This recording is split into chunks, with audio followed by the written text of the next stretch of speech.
hey guys, the housing market is up, or is it down, or is it sideways, or is it neutral? Is it so far down? It is a bear market in a coal mine. Well, the local media and the national media can't agree on anything. So how about we turn our attention to people that are actually have boots on the ground and invest? What do you guys say? Hi, welcome back, everybody. So we have this title going on as real estate. There's the real estate market debt, and we've seen Bigger Pockets and Real Estate Rookie posting a couple of those prompts on question mark. Where I was wondering what you guys think about that statement. It's dead. Don't invest. Leave all the deals to the professionals because there's no hope. Don't get in it. What about you, Mark?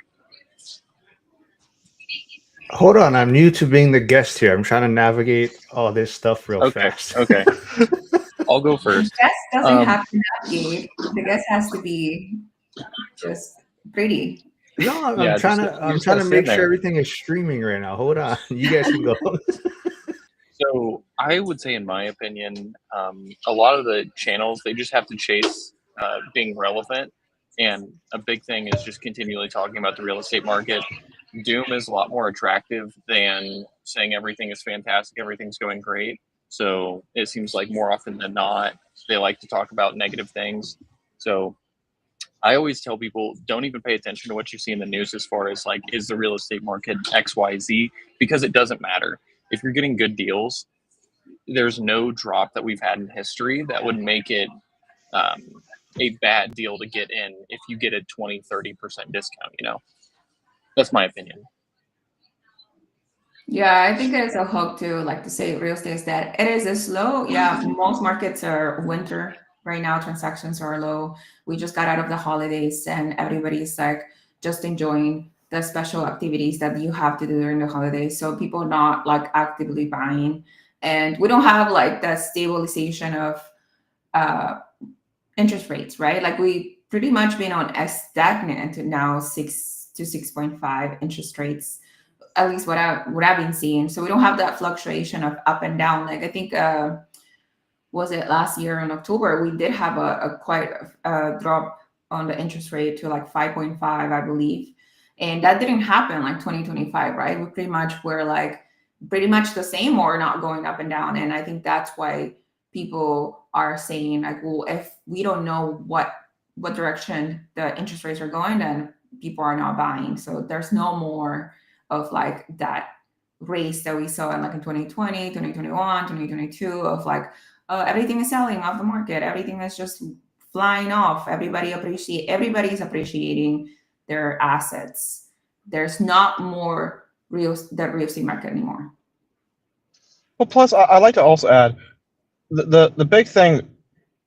The big thing for me was, or when you sent the links over for those videos, is the source. Okay, so it's Bigger Pockets, and Bigger Pockets for a long time was focusing on big rentals and stuff, and like they focus on exciting stuff that gets people drawn in. And I feel like in a lot of ways, for the average, although they are coming back around, but for a long time they were not focused on the beginner investors and stuff. And this is the market for the beginner investors. This isn't the type of market where you're going to go out and buy 100-plex, and it doesn't seem jazzy and stuff. So yeah, so for them, like your Grant Cardones and stuff, the market might be more dead. But for us, it's a great time to get into the market or buy that next rental, or to try and sit on the sidelines patiently and wait for your next ADU to be completed. I'm gonna say it's dead, and that. Okay, Dion. No, well, I think if you're getting started today, it is very difficult.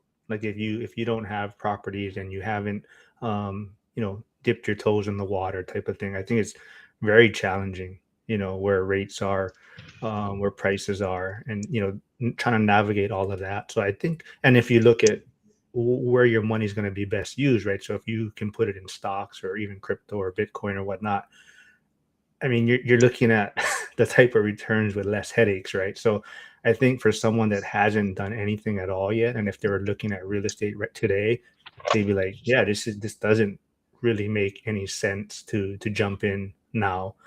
But as Dion likes to talk about, right? Like if you're looking at it, what will probably give you the fastest timeline if your goal is to retire earlier, then because of the leverage and things like that and the cash flow, then real estate probably makes the most sense from a 10-year standpoint.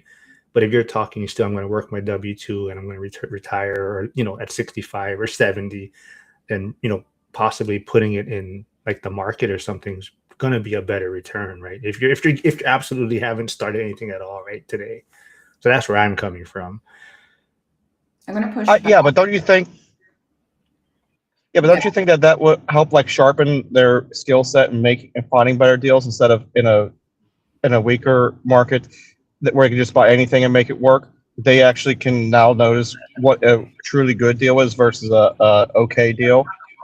So it kind of goes back to Frank's question that you've been talking about, Mark, on a lot of the lives. Would you rather have 4 okay deals, or maybe not home runs, but like 4 doubles?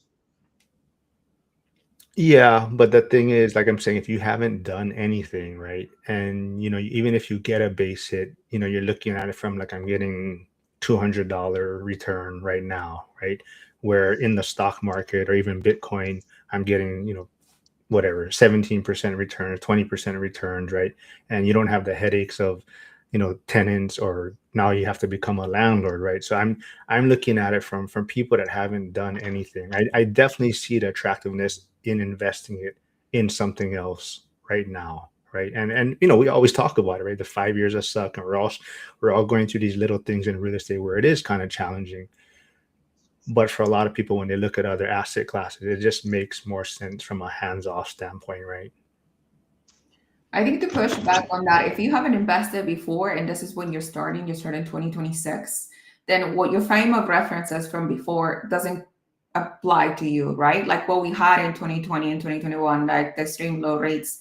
This is not the baseline that you're going for. If you started investing in 2017 and 2016, you probably see the market as very like an arrogant market that doesn't want to work with you right now because of all the interest rates, because of like the deals that happened like during 2020, 2021, and because of the appreciation that you accumulated over those, you're a better position, right? Because you start investing earlier. But if you start investing right now, and then you're looking at your numbers right now, and in terms of comparison, Bitcoin and real estate, these are different to asset classes.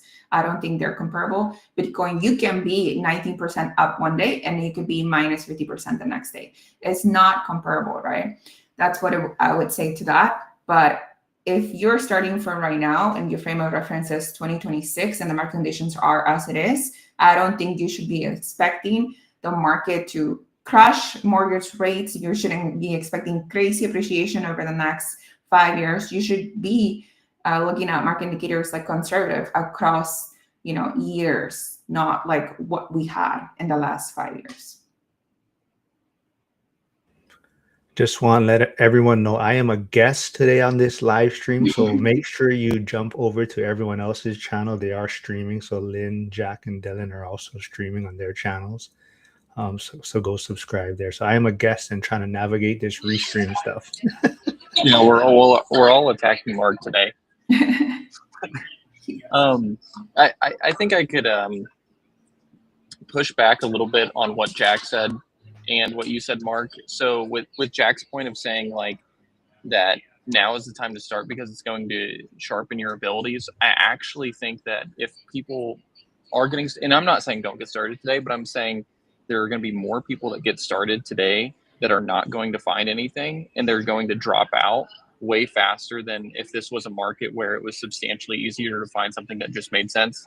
Think back to like 2018 investing in real estate, where I know at least in my town, you could buy a duplex for like 80 to 100 grand, and that same duplex now is 250 to 300. It just makes it substantially harder.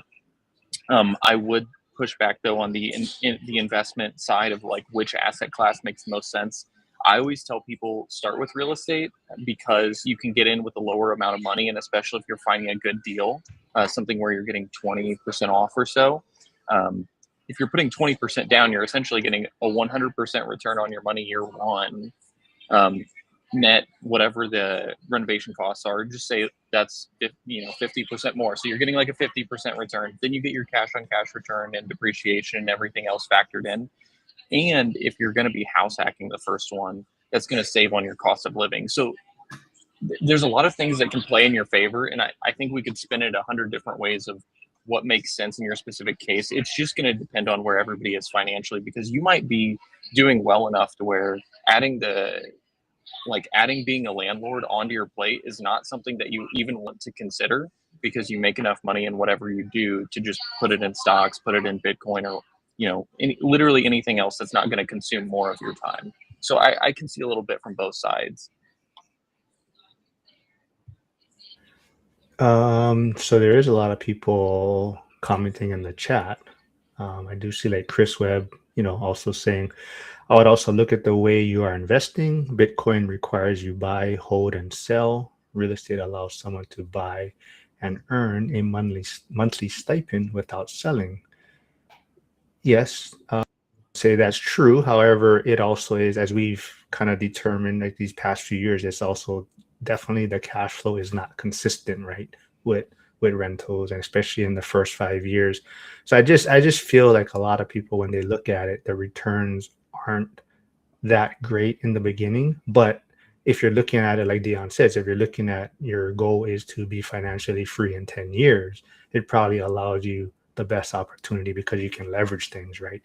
And then you just get through that first 5 years, and it definitely has that hockey stick where, so it allows you to get to that point a lot quicker. But if your time horizon is like you're saying, I'm going to work 25, 30 years, I can see where the stocks and the Bitcoin is just something you just put aside. You don't have to deal with it and let it grow for the 25, 30 years, right?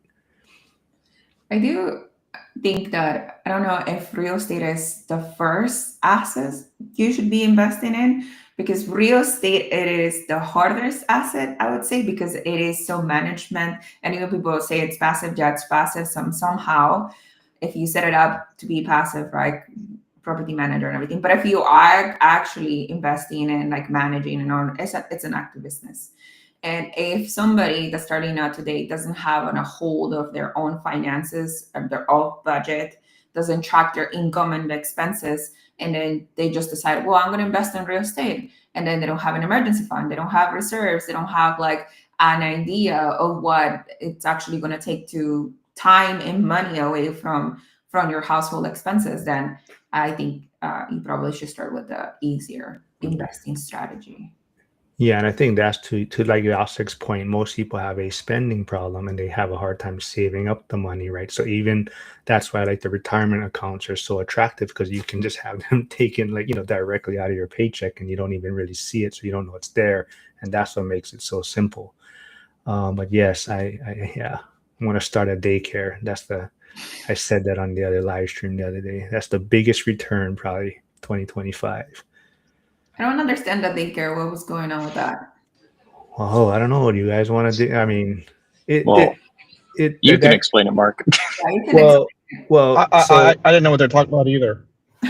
Come on, you guys. Well, anyway, so this YouTuber, Nick Shirley, who has a big following, did like a 42-minute video he posted on X, I believe his YouTube channel also, but it shows a lot of the possible fraud in Minnesota's daycare.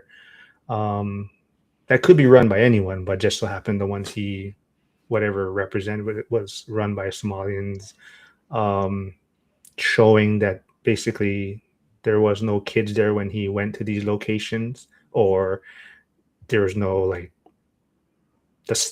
improper signs, things like. So it almost looks as if there's fraud going on. But if you look back, I think there's actually been like news reports on this type of fraud since like 2015. So there's been fraud, and it was already brought into the news. So it's something that has been discussed.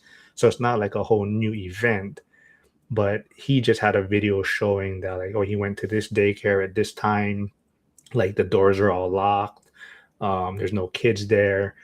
And then there's also pushback from the other side, like, oh, the times that you went, it was like Christmas break, or you went during like after hours when it was closed. And then some of the daycares are like, oh, you came with people that had hoods on, you looked angry. Why are we going to open our doors to? We don't know who you are. If there's kids in here, right? We're not going to just open the door for anyone. So there's pushback on both sides. But I think the bottom line is there has been fraud, because it's been in the news since like 2015, and people have been prosecuted for it. So it's not like there hasn't been fraud found. It's just people are in an uproar now because of the video. But I don't know if it's really anything new, like new events, because like I said, it's already been in the news from like 2015. But so that's kind of the whole thing. They're talking about billions of fraud in Minnesota for these daycare centers. So Meaning they're being state granted funded, or yeah. So they're government funded, and they're showing like the paperwork. Oh, this daycare is supposed to have like 90 kids. They've been funded whatever 1.9 million the past year or something like 1.9 million. But yeah, it's pretty crazy. I mean, just the fact that like I said, it's probably been around since 20 or longer. And if it's still continuing, it makes it even worse, right? So like if it has been addressed since 2015 and it still continues, then that's part of the problem, right? Yeah, but fraud happens everywhere, not just in the daycare business. I believe, what was it? 2020 and 2021, there was all of these loans were given to small businesses at 0% interest, right? To help them through COVID times. And everybody was opening up, or like not everybody, but I know people that were opening up companies just to get access to this free interest money, right? For small businesses. Yeah, I'm sure there's a lot of fraud out there, and I think that's just why people are getting fed up, right? With they're always talking about raising taxes, and I think people are okay paying a certain amount of taxes if they knew that money was being allocated properly. But as we keep finding, how much debt and what the deficit is, people are getting tired of like, why am I going to keep giving money when it just seems like the same thing? We go back to investors, right? Or people wanting to invest, and this is a spending problem, right? And it's kind of like, why am I going to keep giving you money when it looks as if the money we're giving you isn't being used properly? And Wait, so you're starting a daycare now then? no, I'm just joking. That's the best return on your money and your time, right? So then they're also trying to show other things like, oh, this person, this daycare operator, when he was doing his news report or what, talking to they're like, oh, look at his glasses. His glasses are like $3,000 glasses. Like, who needs $3,000 prescription glasses? And they're like, oh, this person has, look at the ring is on this. So they're trying to nitpick on everything in these videos, right? They're breaking it down like, oh, look at these people embezzling money or stealing money, right? So it's wild times we're in.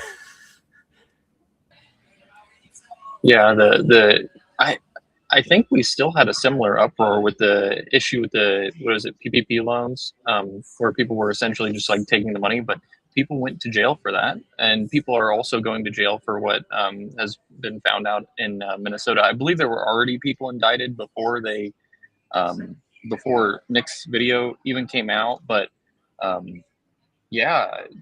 I mean, there's fraud everywhere. I'm really not surprised that something would be happening there too.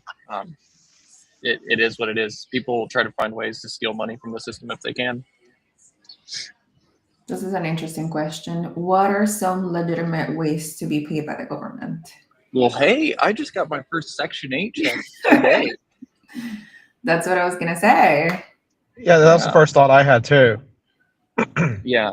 So with the Section 8 program, I think one thing that, the process it's not always super easy. Like, even if you think your apartment is like perfectly good to go, they'll always come in and find a few things that they want you to fix. Now, they might be minor. Like mine was like, hey, you need to, this smoke detector is X years old. You need to put a new smoke detector in there or whatever. Or what was the other one? I believe I needed so previously it wouldn't have mattered if the electrical outlets were non-GFCI, because like in the kitchen, because that's how it was when I got the property. So from my understanding, that's grandfathered in, but they asked me to swap those out, and that was a pretty simple fix. But the one thing that I thought was really interesting that they didn't tell me until after the person had already moved in was that they will not pay the first month. Like the government will not pay the first month until the following month. So you actually start out a month behind, but then they just give you 2 months on the first of the following month. So they can be a headache to deal with. And also, they didn't tell me how much of the person's rent they were paying before they moved in. And I had thought it was less than what the person's actually paying. And I was less comfortable with them living there, knowing how much more they were going to have to pay. Now I sorted it out because I figured out her finances were like she didn't even compute her finances correctly. I had to go through everything with her to find out how much she made. But you know, some of those things they could be more upfront with to make it easier. So, Dylan, a question I've had about Section 8. Were you able to do like Dion talks about, where he, you know, they come in, they do the inspection, say, hey, you need to like change your GFCI outlets and the other stuff you talked about. Are you able to talk to them and be like, hey, if I send you a picture or a photo or a video of these completed things, you know, can we move forward, or do they have to come out and do another inspection? Nope. So all I needed to do was take pictures that all of the items had been done. I sent them to them on a Friday, and the lady moved in on the following Monday. They didn't need to come back out. That's so cool. Yeah. So at least that part was easy. The people at the office have been relatively nice too. I will say, I've heard Dion say that you can negotiate with them and push them above FMR. I was told to the contrary by them, and I don't know if that's just something that I need to push back a little bit more on them with. But they were like, if you can't do like this amount, we literally can't even do it in the first place, because I initially started out like it was like $30 higher than their limit, because I also have to pay the electric and everything too. But I don't know, at the price point I got them at, it still works, but it would have been more beneficial if they were paying like $30 more per month. But I'm not gonna kill the learning experience over $30 a month. Yeah. Yeah, that's kind of situation I ran into in my market. I was trying to get one of them up for Section 8, and they came in at some lowball offer. They're like, and basically it was half a market rent almost.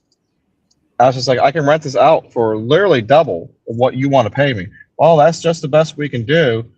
Yeah, but I'm also paying most of the utilities on this place. Well, that's just the best we can do. It's like, well, then I'm not going with you guys, because like I'm not. It doesn't even pay. It only pays for the utilities. It doesn't help with anything else. Like, well, that's what I thought was really interesting with working with them specifically, is that they want the people living in the unit to get a rent that's equal to market, but they also want the utilities included in that. Well, sorry, they want a rent below market, and they want the utilities included in that. So, I don't know. It's frustrating. He's Rusty, who I'm pretty sure him and his wife Katie are going to be in Vegas. But he says, "Same, Dylan. My Section 8 tenant been there 20 years and can't come up to market rents. I gave them 6 months lease and then have to go." Yeah, I mean I feel like that's a lot of all you can do. Like, you can prove that all your rents are higher. I sent them what the actual FMR is, what the 2026 FMR is, and then also a rent study, and they still didn't want to go up $30. So I'm like, okay, you guys would displace somebody over $30, whatever. I'm just going to let it slide so I can learn this. But so I just want to say, you know, I've had some questions here too. So, you know, I think part of me feeling that real estate investing is dead is just bad. I wouldn't say bad investors, but bad investors are being exposed in a sense, right? So that, I think that's why even for newer investors, it's hard to get started in this current market, right? But even like you're seeing like a lot of people like Graham Stephan, not saying he's a bad investor, but people that are trying to exit or sell off their real estate, right? So for some people, it's just not worth the effort where they're getting other returns or the time that they have to put into it, or people that did buy poorly in the past 5 years, right?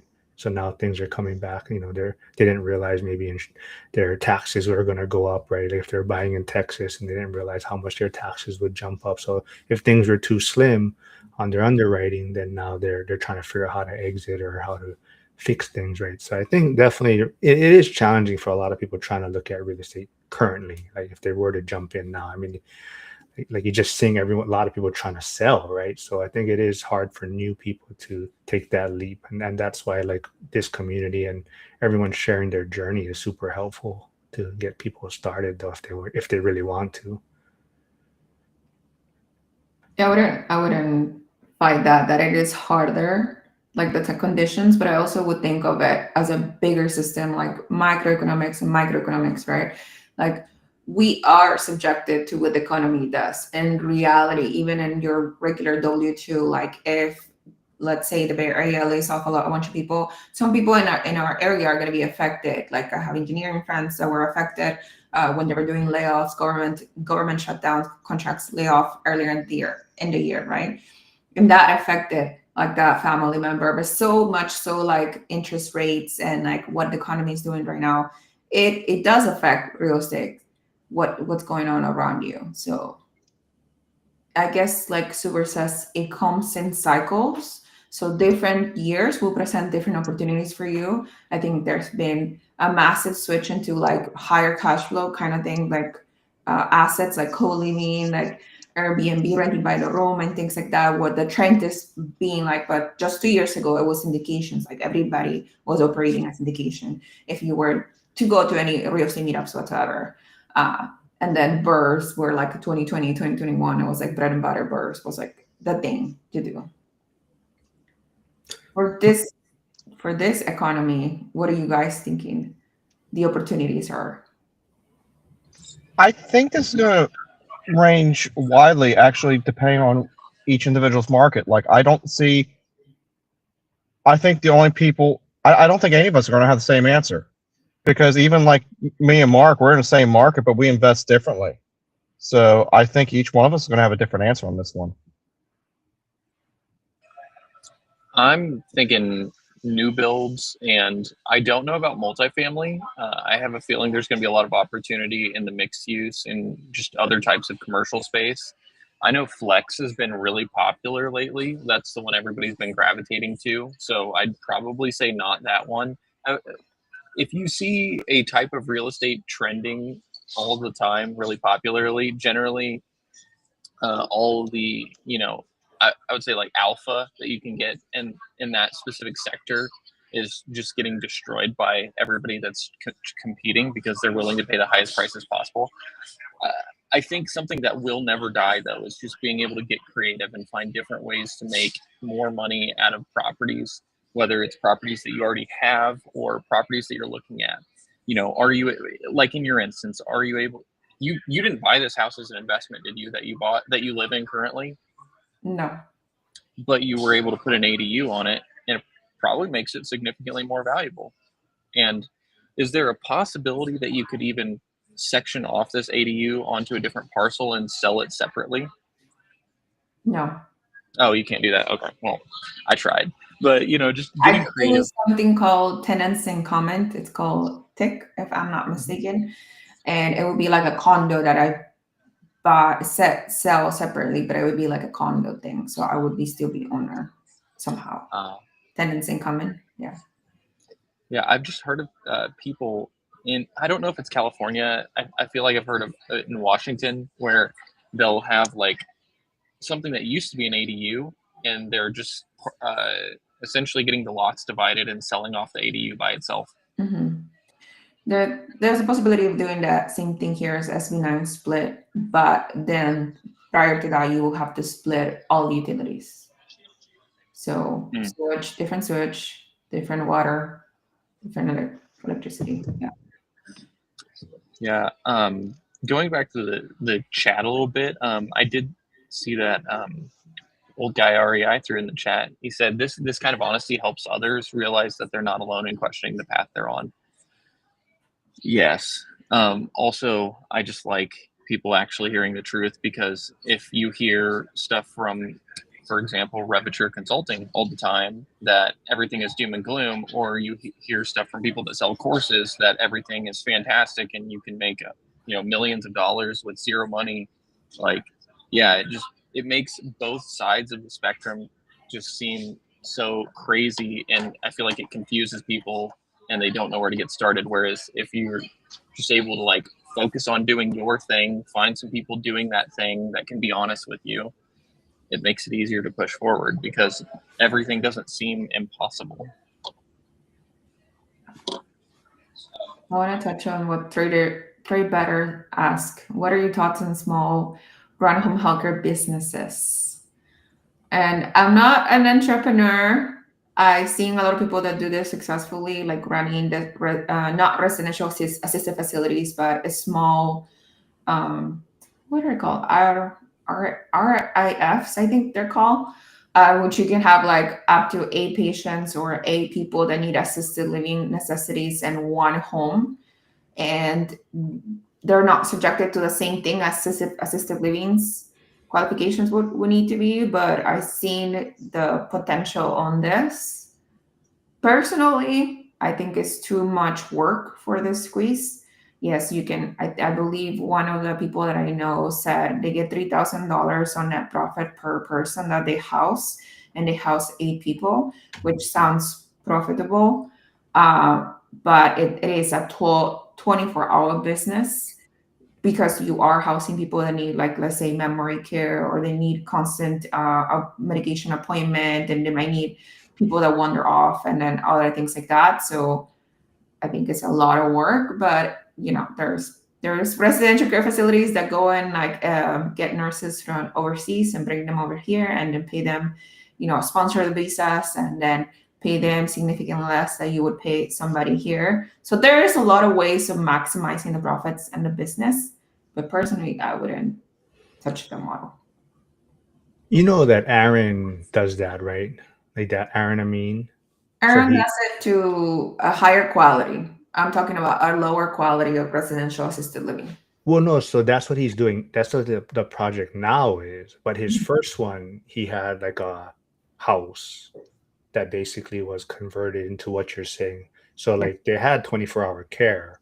So it wasn't, so like he's saying, it's not really, it's 24/7, but they were like not involved at all, right? You basically have an actual manager and nurses there. So I mean, it is, I would say on the risk side, it's probably a little bit higher too, because now you're dealing with my understanding is he was owner of the house, but the business leased the house from him. Yeah. He oversaw the operations of the business, but he wasn't involved in the business. He was just getting a higher rent because he was renting to the business that would have residential care facility in it. Yeah. Yeah. So it can work. That's hands off. Yeah, that would be awesome. I know me and Cynthia. Yeah.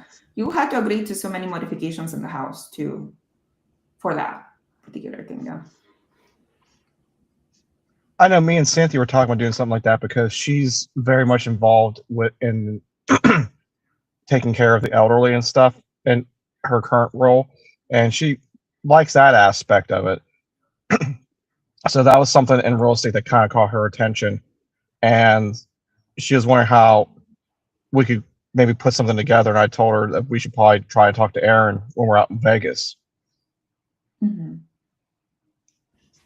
I like Rusty's comment. Where did he put it? He said he just feels like a house collector at this point. Yeah, have some hope that someday they will be profitable. Oh my. For better or worse, I feel like that's how it can feel, especially if they're some of them are anchors now and again. Well, see, so that's kind of where my thought process is coming, where people that get started, if they're not around other people that are doing it right, they don't realize that you're probably not very profitable those first few years, or you're stabilizing, right? So it's like you get in and it's like, everyone else seems to be succeeding. What am I doing wrong? So it's easy to exit, right? And you're seeing what the stock market is doing and Bitcoin is doing. So it's like, oh, I might as well just dump my money there. But if you're around like people in this community, then everyone is like, oh no, don't worry. Like the first few years, yeah, you're kind of stable at that. Like Frank's post, right? Cash flow is not truly cash flow. It's not consistent, right? So some months you're making cash flow, the next month maybe it's going to expenses, and it kind of fluctuates in the beginning. But then after 5-7 years, and you start really noticing, okay, this thing is like, now it's really working, right? Everything is running full cylinders. But that's, I think, the struggle is people that aren't around other people like talking about it. You're looking around like, oh, all these people on social media saying they're doing this, and they're getting 20% return, and then it's just like, why is my property not producing, right? Yeah. No, I totally get that. I'm not sure this is a question for all of us or for one person specifically. I can't quite read the whole thing. It says, I have a serious question for the first time. How long will it take you to find a property that will make sense? Like, I'm guessing as a first-time buyer. Yeah, I would answer it that way, because like for us now, with all of us having experience, I mean, we could look in a market, or I should say, we can look in our markets and find something within 5 minutes if there is something, especially since we look at stuff every day. So let's take it as we're first time learning the market. It took me, I started looking like once I saved up enough money to get my first one, and it took me like 2 months to find the first property I got under contract on, and then I dropped out of contract because it was way more reno than I expected after I got the inspection report back, because I just never seen anything like that before. Then it took me another 5 months to actually find something to buy. So 8 months the first time. I don't want to tell everybody to do that, because you could probably get something in 90 days if you're actually serious about it. But I was working full time and then also looking for properties. Like, I mean, all of us are working full time though and looking for properties. Besides Mark, he's retired now. I'm not retired. I'm on workers' comp is what I am. Retired. I didn't know Rusty is still trying to. Katie still needs a little more convincing. He said he still has to prove to my wife this is still a good idea. I think 90 days is a good benchmark, because what I did, and I really like this, and what I did is, it's the only thing I didn't screw up in the beginning, trying to find a buy box, is I studied the market for 30 days. And I looked at the past 60 days, seeing how things sold, what I wanted, all that kind of stuff. I ran the numbers on multiple different styles of units and all of that type of stuff. And so I had 90 days worth of info, and I studied it for 90 days. But honestly, for me to actually pull the trigger, my first unit, it took about 2 years for me to find a good deal in the market, because I refined my search down so much that I restricted myself way too much. I think researching was like a 6-month process, like reading the books, building up the courage, and blah, blah, blah. But after narrowing down like the city of Hammond and single family, and then all those things, like from putting up offers, I would say a couple months. But I also think that I made it significantly easier for me, not a headache. So I didn't take any projects, not renovation whatsoever, not even painting the walls, every rental ready. Roof was, fairly new. Furnace was not old. Water heater was not like working. Everything it had a garage. Like there was no repairs that needed to be done. So also I made it like super clean cut, as turnkey as I could possibly get. So it would have been an easier stage to like acquire, I guess. What about you, Mark?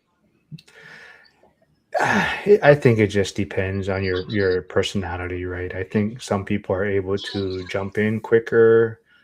Some people need a little more proof of concept. So you just really got to understand yourself. But I think it's the biggest thing is, finding these communities, right? We always talk about it, and being around people, that are gonna kind of point things out. And definitely, I think you've all touched on a little bit, is kind of focusing on one strategy or whatever you have some focus on what your strategy is going to be. What I mean, I wouldn't probably do Airbnb right off the bat, but some people may want to, but really hone in on that. If that's the thing you want to do, really focus on that. But I think it's just picking what strategy works for you, and then just really being around the right people. And you got to be comfortable for the most part, right? I mean, I know I know it frustrates me sometimes when I talk to people and they're still analyzing things, but I always try to remind myself not everyone has the same maybe demeanor as me and just going to jump in on it. So some people it is a lot more challenging, but yeah, just got to be around the right people, and sooner or later it gets easier, but you also got to realize you're never going to know 100%, right? Like they talk about, if you by the time you know 100%, probably someone bought that deal already, right? So you have to have maybe 80%, get comfortable at 80%, and then you got to sometimes leap of faith a little bit, right? The grumpy contractor is saying that this is the only time that works for Dylan, Jack, and I, so you have to give us credit for coming on Sundays. Also, I think we convinced Frank to sell everything and buy Bitcoin. Well, here was a question. I don't know where I saw it, but let's say, would you want a $1 million home? I guess paid off, I'm assuming. $1 million home, $1 million in Bitcoin, or $1 million in cash, right? So what would be the one that you would, I guess, take if that was your payment? I guess if you won some prize, I guess, and they're offering these three forms of payment, which one would you choose, though? So here's my answer, because my first jerk answer was cash, but now I'm kind of thinking about it for a second, and I think I would do the Bitcoin, even though I'm not a Bitcoin person, and I would talk to Mark. You have to help me with his name, Nick. Coach Nick, yeah, Coach Nick, and I would do his strategy, and I think I would take the proceeds and buy real estate. I think the initial jerk reaction was cash too, but then I was like, taxes, that's 40% off the top. That's what killed it for me. Yeah. And then I went to like house, and then you just take out the equity on the house, like 750,000 tax free, and you get $1 million house, and then you can deploy that in investments or like put that on. Well, I think there was more like, let's say you inherited them each, and there was no tax penalty for each one, unless you, like, let's say you sold the Bitcoin, then you'd have taxes for it, right? Or if you sold it, then there was taxes. So let's just say not 40% off the top of the cash. So you just was given this asset with no tax penalty up front, right? Then I will switch my answer to cash. Yeah. If you sell the house, you have to pay. And there's more logistics, right? Like you're saying, if you did want to sell the house, or it may not be in a location, all these type of things. So it was weird. We all talk about cash being trash to some extent, right? But then if it was presented, it's like, man, you think about it, actually cash gives me a lot of options, right? And then I can allocate it properly or the way I want to do it. But and that's kind of I think why some people look at real estate. They see the struggles with it, because there's a lot of, yes, it's a asset that you can touch, which makes it great, but at the same time, it's not very liquid, right? And to some extent, and so it was interesting when I saw that. I think it was on X. I saw that post, and it kind of like, I never thought about it. Like, usually you think, oh yeah, I'm going to take real estate, or I'm going to take something else, but then you're like, the other ones all have these other challenges to them. Yeah, there's pros and cons to each of them. It's just which ones do you kind of feel like dealing with, and that's why I said it was Bitcoin, because I was thinking to myself, it's kind of, if the, like, for example, if the S&P was an option, that would be the strategy I would probably end up picking, just because I'm more familiar with stocks. I was doing stocks before real estate. But Bitcoin, doing it the way that Coach Nick does, is almost the same strategy that I would do with stocks. So that's why I chose Bitcoin in that one. I guess I'm gonna have to see what this guy does, but I think the better question there is the house or the BTC, because cash is just transferable into anything. So it's kind of a cop out answer if you just say cash, in my opinion. But in that, I'm taking cash then. if I had the choice between the house and the Bitcoin, I'd probably choose the Bitcoin and then just put it in something like Lava or find out whatever Nick's doing. Lava is really cool because you can take loans against it. I don't know if I'm like older that I cannot get behind Bitcoin as an asset class.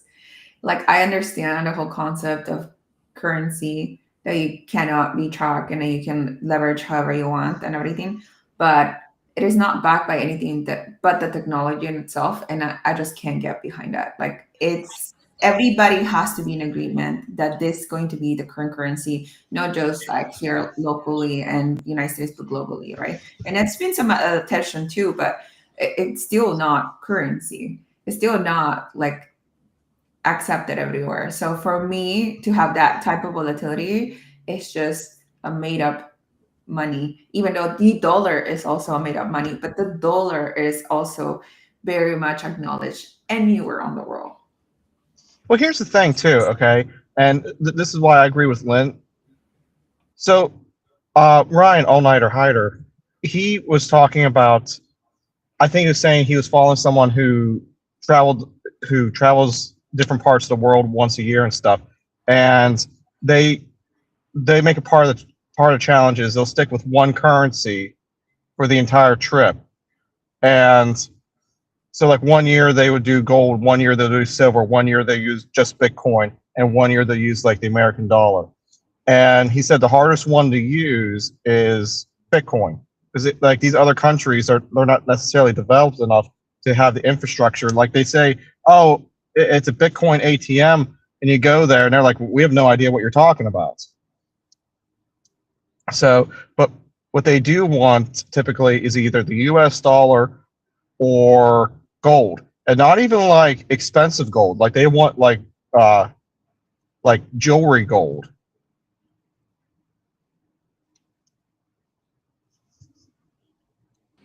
Yeah, I think I'm not like a huge Bitcoiner either. I have like $500 in it because that's the amount I had to put in to actually check it every few weeks to see what's going on. But the argument that I would have pro, it doesn't have to be Bitcoin, but like any other currency like that, is it's a currency that not one government controls, that's easily transferable between people, and nobody can print it. So there's a finite amount, and if it can be used globally, not one country controls it. Think of like what happened to the Russians when we cut Russia off and the value of the rubles went down dramatically. If everything they were doing was in Bitcoin or some other currency like that, they wouldn't have had such a bad drop in the value of their money. And I look at stuff like that, like if we were to put restrictions on different countries, what happens to currencies? But if we have a global currency, nobody can touch it. Nobody can control it either. No, I agree. It's a cool concept. If everybody adopts it, it will be like unlimited, right? Like it will be off the people, really. But even the United States here, like, prior to like 2020, we were not paying capital gains for Bitcoin. Now we are. Like if you're reporting it. Maybe you are. If you're using any of the blockchain websites, they make you now report it at 1099. So I don't know what other Bitcoin. I'm just kidding. Like, I just see Bitcoin as a way to make money. So if it can make me money, it's something I'll look into. But I think it gives people hope. I honestly think it is hope for a lot of people. They see other assets and they may feel it's rigged or whatnot, and they look at Bitcoin as their only option. And I think it provides a lot of people hope, right? And it could be false hope, but if it provides a level above gambling. Yeah, I mean, it is for a lot of people, right? But for some people, that is their that they see it as their only way out to some extent. And whether that's right or wrong, I mean, for me, and I think that's where a lot of these people that spoke poorly of Bitcoin in the beginning, like Kiyosaki, and there's a lot of them that, oh, this is nothing, it's never going to be worth anything, and then now they're all investing in it. But I just think that they see where money's going and they see a certain return, and I think that's just the way you got to look at it, right? And you're not going to put all your wealth in it, but if you can make money on it, I mean, I don't see why not. To learn a little bit about it and how you can benefit. But I think it just provides people some hope when they look at it, right? They look at it and like, I can't buy a home, I can't do this, and this, this is getting these type of returns. This is my only option, right? So. But then with the same logic, what's the stopping people from putting money on Dogecoin or the new Dogecoin? People do, right? I mean, I think people still do, right? So they find that hope. So it's I'm sure there's a lot of people still dumping money in those meme coins and everything else, right? So yeah. I mean, don't dump money and on a meme coin and tell me that's an investment. I wouldn't agree with that. Wait, what was that? Sorry, I was reading the chat. I mean, if you're putting all your money into a meme coin and you're calling me you're investing, I wouldn't agree with that statement. I wouldn't call that an investment. Yeah, I mean, I wouldn't, but I think people do, right? I mean, that's like I said, that's their hope, right? I mean, most of us probably wouldn't agree with it or wouldn't advise them to do that, but for some people, I mean, that's the same thing, right? It's their lottery ticket, right? It's like them buying their how many lottery tickets are sold every year, right? So I think that's a lot of people, they look at it that way, right? Just to go back to what Richard was saying earlier. Rusty, sorry. One way of just like showing some more of the benefits of real estate could be showing her like the principal pay down and stuff like that, because the first few years it's not insane, but if you've got 7 properties and it's like $200 a month, that's already like $1,400 a month plus whatever the cash flow is, plus depreciation and appreciation factors. So I mean, even where you're at now, which is more properties than I own, it still should be like there should be meaningful amounts that you can look at in both principal pay down and otherwise. So just wanted to throw that one out there to you. That might be interesting to look at.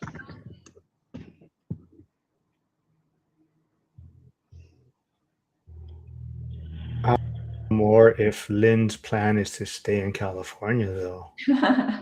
Since you're on the path to being a billionaire and they're going to do a billionaire wealth tax, you're going to exit California.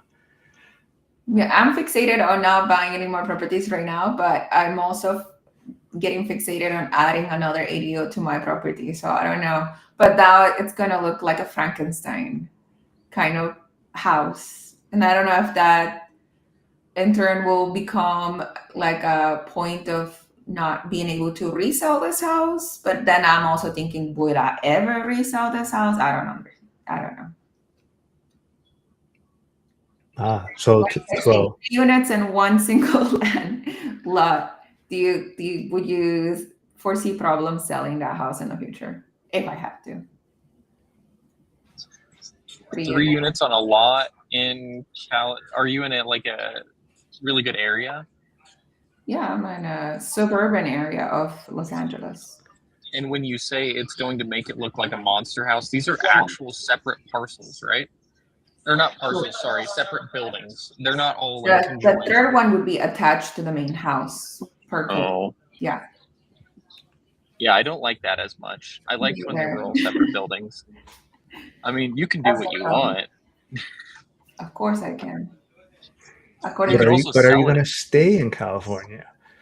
Oh, the question is, I don't see a way of leaving California permanently. I do want to travel. I do want to live in other countries, but I think I will have always like a house in California, but not fully permanently leave. I do play Will with your will your residency be in California? most likely. Really? Not Puerto Rico. Face. No, I mean like, well, 4%. what? Really? So like, why would you keep your residency there? You I mean mean, you keep your tax-wise? home there. Yeah. Tax-wise? Oh, does it make sense to live in California tax-wise? I don't know. I don't feel like I'm going to be a big millionaire people that I'm going to really have to tax advantage every single thing that my income applies for. Like I'm not gonna. How much is Subaru worth? Like $200 million more, maybe more. I don't know.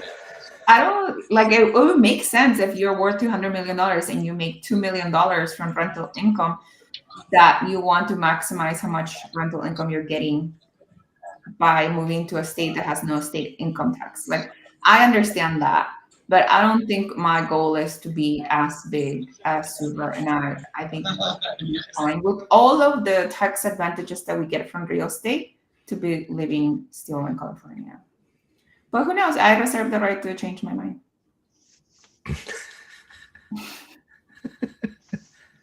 Why you just think you're gonna leave Hawaii? Oh yeah. It's ridiculous here.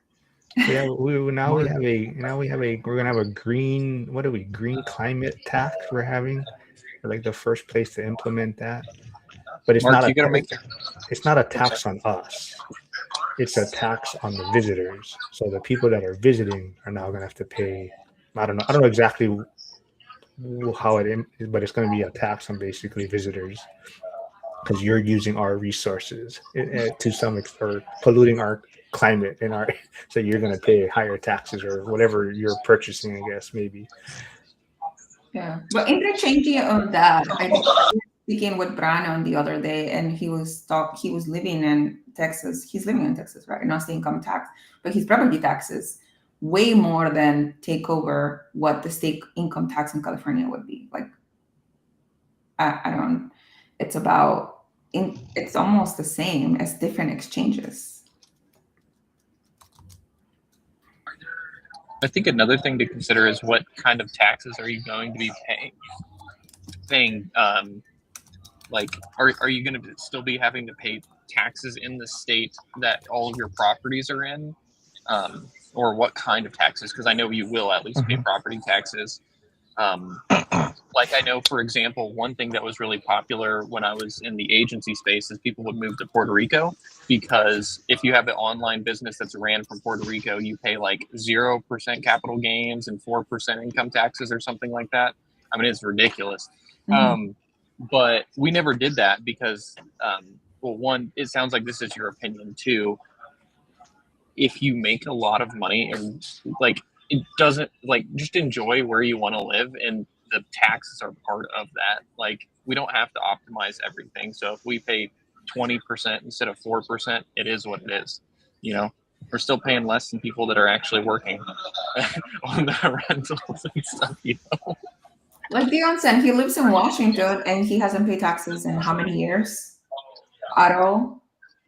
I think the only taxes he pays is on YouTube views, like YouTube videos views. Like, Oh, why can't we, because he has so much depreciation from all of the houses that he doesn't pay anything yearly. So, I mean, really, do I need to move? Does he need to move? and that's another really good point.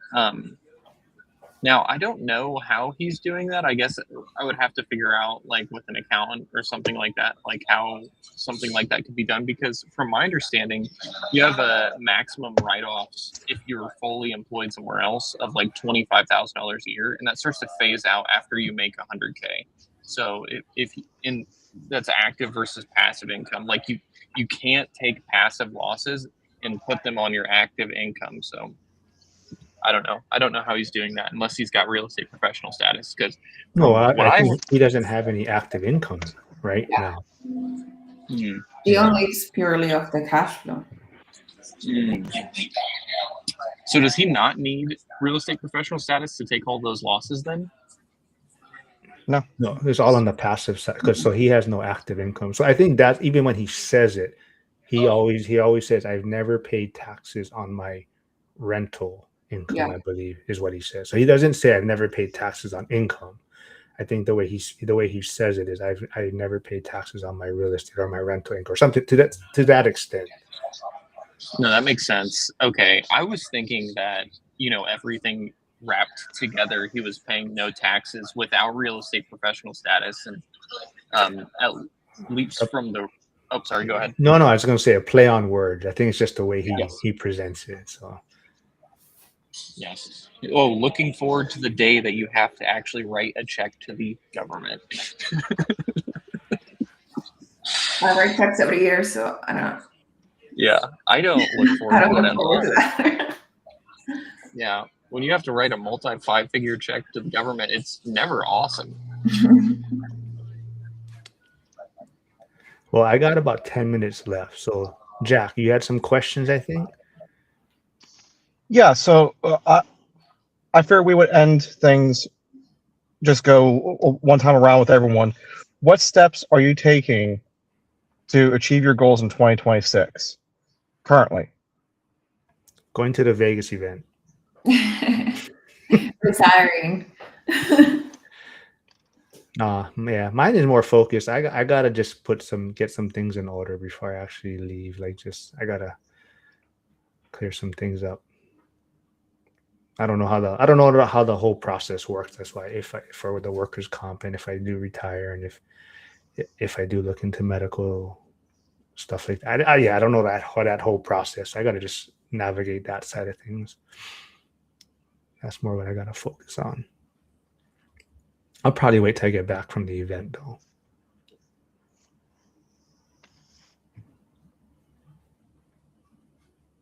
That's it. No. Since I've been holding off on like housing, right? Like I stopped buying. So I'm gonna be trying to optimize my portfolio, getting those like last 3 units rented, and obviously going to the ORAD conference in February. But like personal life, moving things into my private practice, and those come with 1,000 steps, as well as working more on my health. So we're doing dry January, no alcohol January, and then we have a hold pull up, one pull up for 2026. I should be able to do by the end of the year. Nice. That's awesome. I am working on really hyper focusing on like specific languages as an engineer, just so I can become as good as possible. Because that's how you get paid a lot more in engineering. It seems like the lower level you go, a lot of the time it gets better and better. So just trying to become an expert in that, and then kind of like what you were saying, health wise, I haven't done dry January. In fact, I already failed if I were doing that. But I've been trying to do 3 days in the gym per week, and then 1 cardio day, and I also have like the auto order on protein shakes, and I'm trying to drink 2 per day because I noticed I wasn't getting enough protein. So even though I was going and lifting before, I just wasn't growing as much. So I'm just slamming protein shakes and protein right now. Yeah. Said go for 5 pull-ups. Oh. Yeah, you got this. 1, you can do 5. Start with the lat pull down, and then do the assisted pull-ups. Set for 5. Yeah, my whole feed on Instagram right now is like doing pull-ups because I've been talking about it so much. So we'll see. Well, good luck to you on that. Jack, what's yours? I'm currently working. I'm studying to get my GC license and getting started on a.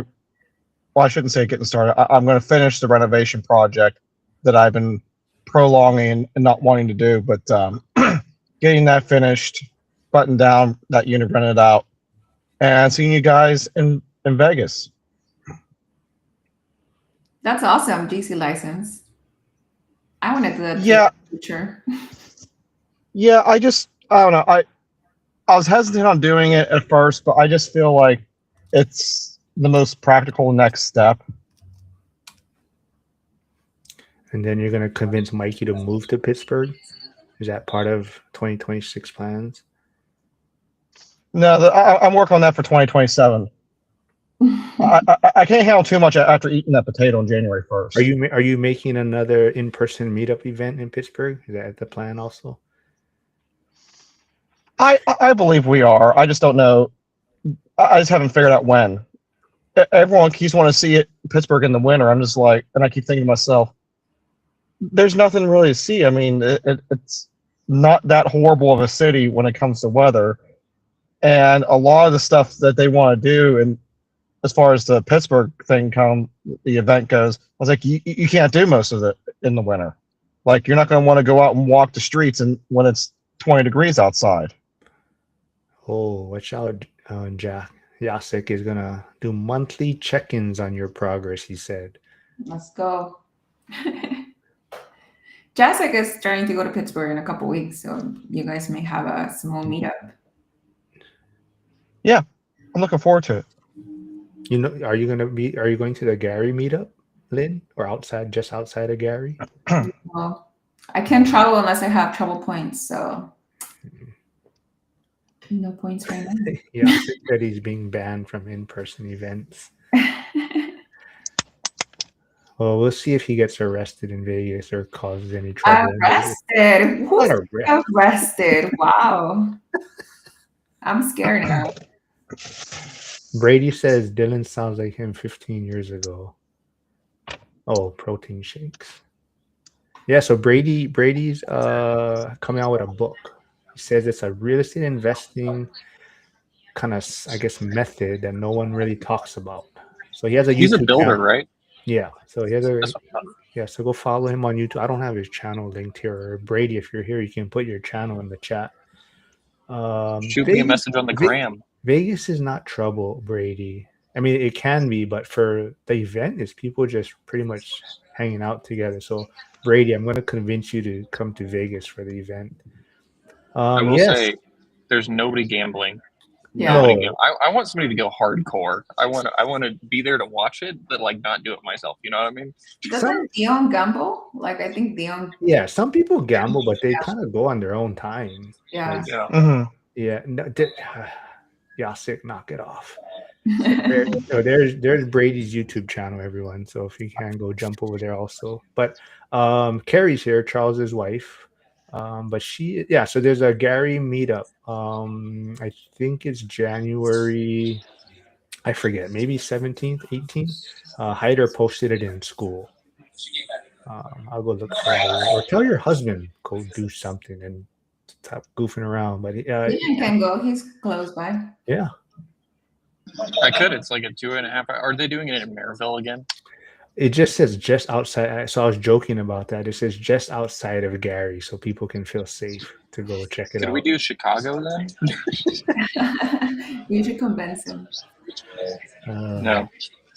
I do think though, Mark, the Gary Grizzlies is a pretty good name that they could change it to. No, they can just have another team there. They just can start. Once they win the Super Bowl this year, they're not moving. They're going to stay where they're at. How likely is that they win the Super Bowl? Like, when was the last time they won? Well, they're in the play. They're guaranteeing the playoffs, so they're playing today for seeding. So right now they could be the number 2 or number 3 seed in the NFC. So they're in the playoffs for sure. But as far as they're probably, I mean, honestly, this year everyone is kind of hit or miss. There's not one team. I don't know. I guess Seattle could be technically the best team, but everyone kind of just beats up everyone. Everyone is winning ugly, I guess is what you would call it. So no one kind of just stands out as this one team that just dominates this year. So it's up in the air, but I'm just excited for the halftime show. That's all. Yeah, Brady. Yeah, so Brady's gonna come out with a book, I believe. So be on the lookout for that. Yeah, I don't know. I don't got anything, Jack. You guys, it's your guys' show, so. No, I think we're at a good point. We'll go ahead and wrap things up. Yeah, we'll see each other next week, hopefully at the same time.